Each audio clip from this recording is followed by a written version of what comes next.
If the indoctrination process is successful, you then enter this state of mind that I call bounded choice, which means that, yes, you have choices. No one's holding a gun to your head, but your choices are limited. It's an illusion of choice.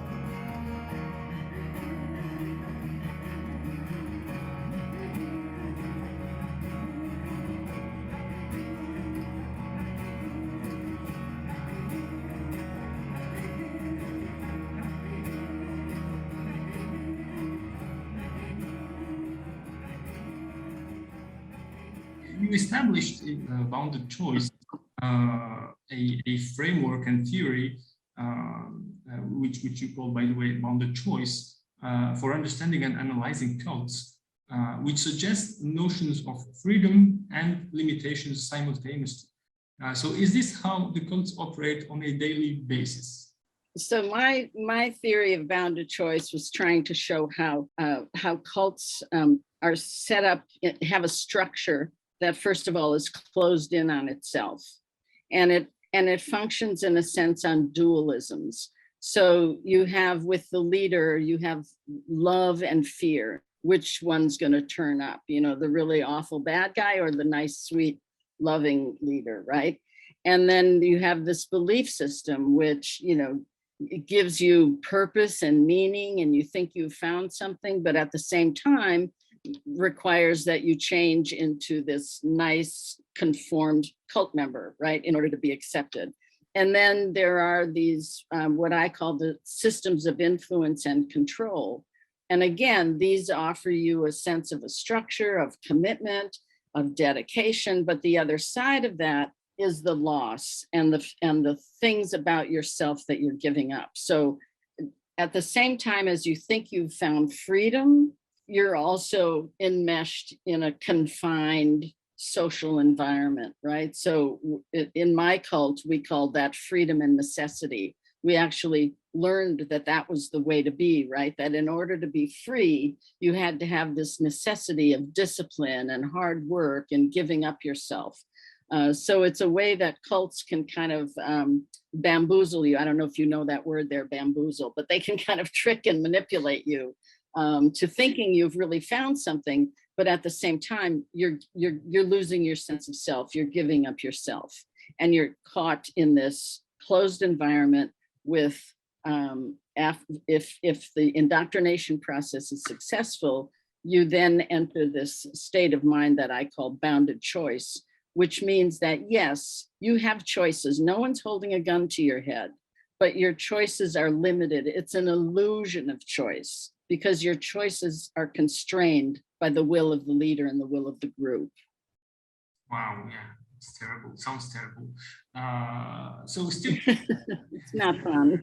It's not fun, I'm sure. Yeah, yeah. So you have been yourself in a cult, which is you're a world expert on cults, and yeah, you have also this understanding of cults from the inside, because you have been right inside of one political cult. And yeah, I understand if you say it's not fun. It sounds like it's not fun. Yeah. Still quoting you from your book, you say bounded choice is connected to other theories on conformity and cognitive dissonance, yet it is different from them. So can you tell us how does your theory complement these other pre-existing theories, such as conformity theory, which is illustrated by the Stanford experiment that many people will know?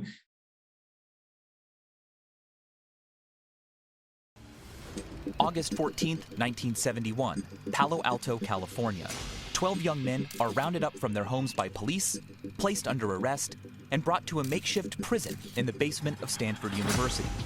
It all begins as a study on the psychology of prison life, led by Stanford psychology professor Dr. Philip Zimbardo.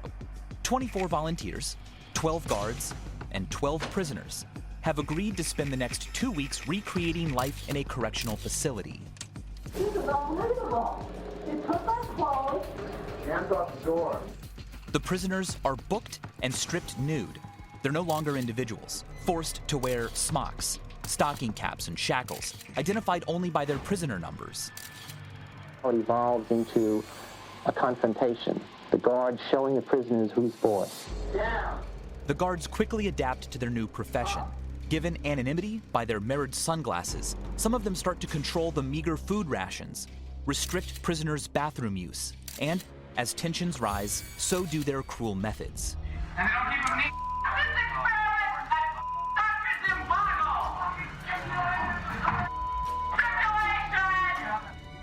Within just 6 days of the planned 2-week study, conditions are so bad that the entire operation is shut down. I'm inside! Out! Out now! There's also the cognitive dissonance theory and the groupthink theory. So how does your theory complement these?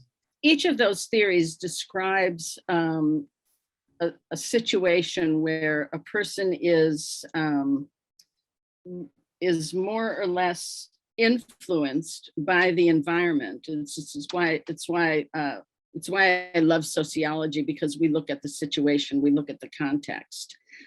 So conformity obviously is about you going along with what everyone else is doing, and there are either peers or leaders around you who are sort of pushing you in that direction. So like you said, the Stanford experiment, or the study by Solomon Asch, A-S-C-H, who did the study where they had lines on the wall and they had 5 people, and one guy everyone was a plant except the one guy. And they asked the guys, which is the longest line on the wall? And they all said a short line. And when it got to the end, to the guy who was being experimented on, he looked around and he knew that the shortest line wasn't the longest line, but he said it was, because he didn't want to be different. He didn't want to stand out, right? He thought, well, maybe there's something wrong with my eyesight because everyone else is saying this, right? So that's that. Then cognitive dissonance, of course, is when reality clashes with your belief system, right? And it's a very uncomfortable state of mind. And 9 times out of 10, people choose for their belief system because it's what they know, and it's what they're invested in, and it's their identity, and they don't want to give that up, right? And then, of course, groupthink is this concept of, people go along with each other and sort of function in a way that's not necessarily rational, but it's, again, because what everyone's doing.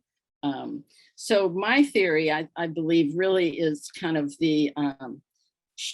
shows the impact and the outcome of those theories, right? That each of those theories, especially combined, which is what happens in a cultic situation, leads a person to this point where they in a sense have reformulated through the indoctrination process their moral code and their behaviors, their language, who they are, has been completely reformulated by these processes of social influence.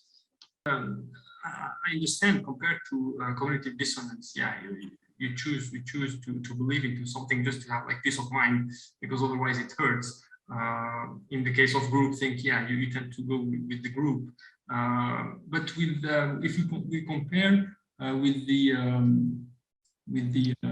Stanford experiment, for example, what would be like the biggest difference between being in a cult and being thrown in a situation like the Stanford experiment? Well, the Stanford, first of all, it was an experiment. So, and fortunately, Dr. Zimbardo, Didn't through pressure from his assistant, who's now his wife, realized this was going awry, that people were harming each other and people were having, serious psychological trauma and impact from this experience, because the guards got nastier and nastier and nastier, and the poor guys who had been named prisoners were starting to fall apart, and it was a dangerous situation. But because it was an experiment, it could end, right? When you're in a cult, there's not so much the chance of that, and also, but the dynamics are the same. Exactly what happened in that situation, which was a closed environment, right? Closed in on itself. The guys who had the power kept being able to get away with what they wanted to do. No one was stopping them. And that's often what happened to leaders, right? they're allowed to do whatever because you cannot challenge a cult leader, right? So they then they start, as we say, pushing the envelope more and more. They'll try the next thing and they'll try the next thing, and they keep getting away with it, right? And so that's what was happening with the guards in that situation. And the prisoners, of course, prisoners were slightly different from a cult member because they didn't have the devotion. They just knew they were in this experiment, and they kind of had to stick with it because they were getting paid $5 or something, right? And they had said, okay, I'll do this. But their responses were similar in the sense of the psychological trauma and the kind of breakdowns. So what's different is that in a cult, what they do is they break you down, but then they build you up again. They break you down and then they build you up again, but they're also always building you up in their image, in what they want you to be.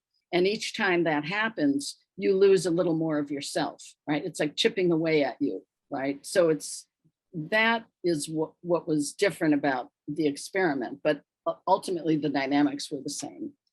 All right. So you also said in your book that cult members are absorbed in two steps or processes, conversion and commitment. So can you explain to us these two steps, and are they like overlapping, or are they like clearly separate? Is it a little bit like the boiling frog, where they attract you, and little by little you don't realize it until you are already buying into their manipulation, basically? Yeah, exactly. So the the conversion and the commitment happen simultaneously. It's what I was just referring to, in the sense that they break you down, they build you up, right? And so it's an ongoing process. And in many cults, they will put you through tests. They sit there and watch you while you're doing that. And so it's one of the ways they break you down, right? But then you feel like, I did that, I made one more step further in this, towards salvation, again, whatever salvation might be. So it's an intertwining process. And that's true for all of the aspects of a cult. In that structure, everything is intertwined. Everything's working on you, and it's working in the favor of the cult leader, right? And there's going to be high moments and there's going to be very low moments, but it keeps grinding away at you. And at the same time, you think you found something great. You've made this commitment. You might have bad days, but you get pushed out of it. Nothing happens in a cult by chance, right? It's all orchestrated. And it's orchestrated to create the most loyal, deployable agents.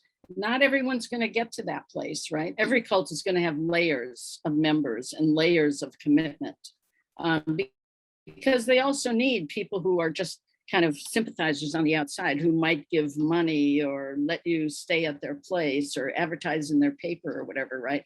So there's always going to be layers. And that's why we see people coming out of, say, the same group might have had very different experiences, because it would depend on how long they were in, what level they were at, where they were, which place they were assigned to, if they had a family in or not, all of that, what age they were.